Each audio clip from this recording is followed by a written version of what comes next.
కేసీఆర్ చేసిన దమనకాండని, కేసీఆర్ చేసిన అవినీతి కుంభకోణాలని దాదాపు 180 కేసులు ఆయన ఈడీలో కానీ, సిబిఐలో కానీ, విజిలెన్స్లో కానీ, హ్యూమన్ రైట్స్లో ఇచ్చిన విషయం మనందరికీ తెలుసు.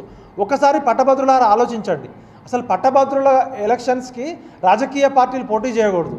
సమాజంలో ఉన్న ఎక్స్పర్ట్స్, సమాజంలో నీతి నిజాయితీ వాళ్ళు పోటీ చేయాలి. ఎమ్మెల్యేలుగా ధనబలం లేనోళ్ళు, మజిల్ పవరు, మనీ పవర్ లేనోళ్ళు, సమాజానికి ఉపయోగపడేటోళ్ళు, ఇలాంటి ప్రశ్నించే గొంతులు ఉండాలి. బక్కా జడ్సన్ అనే వ్యక్తి ఇలా కాంగ్రెస్ పార్టీలో ఉంటూ కూడా కాంగ్రెస్ పార్టీ చేసే తప్పులు ప్రశ్నించిండు. మెగా కృష్ణారెడ్డి మీద అలుపెరగని పోరాటం చేసిండు. ఒక 300 కోట్ల రూపాయలతో స్టార్ట్ అయిన మెగా కృష్ణారెడ్డి ఇవాళ 3 లక్షల కోట్లు ప్రపంచ కోటీశ్వర్ల జాబితాలోకి వెళ్తే కూడా ఒక్క బక్కా జడ్సన్ ప్రాణాలకు తెగించి కొట్లాడిండు. కాబట్టి ఇవాళ మేము ఇక్కడికి రావాల్సి వచ్చింది. ఆయన బయట పెట్టిన స్కామ్ ఏముంది చెప్పండి? 180 రిజిస్టర్డ్ కేసులు ఉన్నాయి. కాబట్టి మేము రిక్వెస్ట్ చేసేది ఏంటంటే, ఆయనకి అర్హత ఉంది, ఆయన జీవితంలో త్యాగం ఉంది.